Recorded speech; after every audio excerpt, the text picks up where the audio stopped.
देखो क्या पढ़ना है, संवेग संरक्षण का नियम। ठीक है, इस नियम में पढ़ेंगे। जैसे मान लो दो वस्तु है, क्या है, दो वस्तु है। एक वस्तु का द्रव्यमान क्या है, ma है माने हुए हैं, और एक वस्तु का द्रव्यमान mb है। और दोनों वस्तु क्या है, गतिशील है। क्या है, गतिशील है। और उसका प्रारंभिक वेग, एक वस्तु पहले वस्तु का uA है, दूसरे वस्तु का क्या ub है। अभी दोनों यहाँ पे लिख दिए हुए हैं कि यूए का जो मतलब के जो गति है ना, यूबी से ज्यादा है। और तुम ही बताओ कि जब यूए का मतलब के वेग ज्यादा होगा यूबी से, तो यूए स्पीड ज्यादा होगा तो जाके इससे टकराएगा ना। तो जब इससे टकराएगा तो यहाँ पर टक्कर होगा। टक्कर होने के बाद फिर क्या होगा, दोनों वस्तुएं फिर क्या होगी, हटेंगे, है ना। तो इसमें हमको सिद्ध करना है कि टकराने से पहले और टकराने के बाद जो संवेग संरक्षण का नियम कहता है कि ये दो वस्तुएं टकराने से पहले और टकराने के बाद क्या होती है, दोनों वस्तुओं का संवेग मतलब के संवेग संरक्षण नियम कहता है कि वस्तु टकराने से पहले टकराने के बाद उसका कुल संवेग संरक्षित रहता है।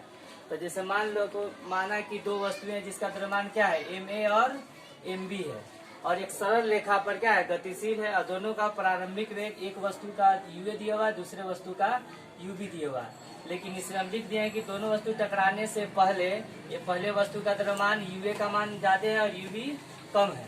तो माना कि टकराने से पहले का संवेग, संवेग मतलब संवेग किसमें होगा, जब कोई वस्तु मूवमेंट करता है ना तो उसमें कुछ मास होता है और क्या होता है, उसमें कुछ वेग होता है, तभी हम कहेंगे कि वस्तु में क्या है, संवेग है। तो ये वस्तु का संवेग क्या हो गया, पहले वस्तु का संवेग हो जाएगा ma इंटू यूए, और फिर दूसरे वस्तु का संवेग क्या हो जाएगा, मतलब mb इंटू यूबी है। अब कहता है कि t से टकराएगा तो टकराने कुछ दोनों वस्तु मूवमेंट करेगा तो उस टाइम लगेगा ना। तो t समय के बाद वस्तु का समय क्या हो जाता है, ma इंटू va। अब टकराने के बाद अब दोनों का मतलब के वेग मतलब अलग अलग हो गया फिर, तो ma इंटू va, और उसी वस्तु का मतलब कि आगे वाला वेग हो जाएगा, मतलब संवेग हो जाएगा mb इंटू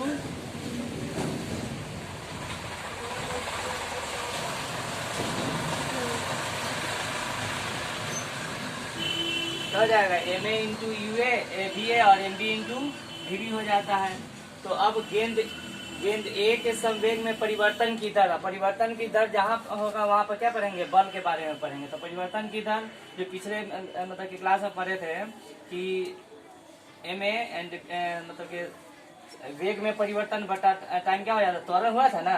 तो यहाँ पे वो लिखना नहीं है, सिंपल अभी va, हाँ यहाँ पे एक बात समझ लो, vab का मतलब होता है ए के द्वारा बी पर बल लगा हुआ, मतलब ए जो है बी पर बल लगाता है, और एफ बी ए का मतलब क्या है, बी जो है ए पर बल लगाता है। इसका मतलब ये समझ लिए ना, ए पहले लिखा रहेगा तो ए लगाएगा बी पर बल, और बी पहले लगा हुआ है तो बी लगा रहा है ए पर बल।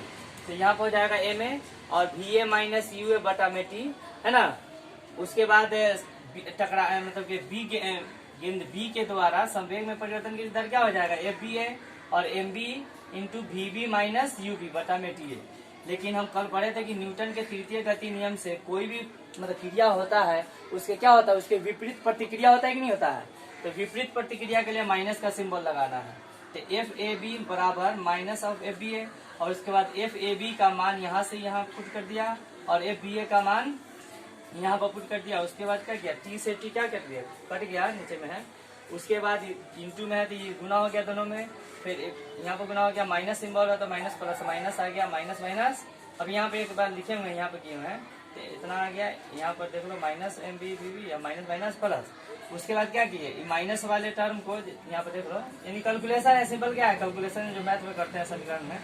तो एम ए भी है, ये वाला माइनस वाला पार्ट बराबर किधर आएगा तो क्या आ जाएगा, एम बी वी बी, अब बराबर एम बी यू बी, और माइनस उधर जाएगा तो एम ए और यू ए, और इसको इंटरचेंज करके इसको पहले लिखे और इसको बाद में लिखे। तो क्या लिखे यहाँ पर दो, इसके बारे में पूरे यहाँ पर लिख दिया है। संवेग संरक्षण का नियम कहता है कि जब वस्तुएं टकराती है तो टकराने के पहले और टकराने के बाद देखो दोनों का संवेग क्या होगा, संरक्षित होगा, है ना।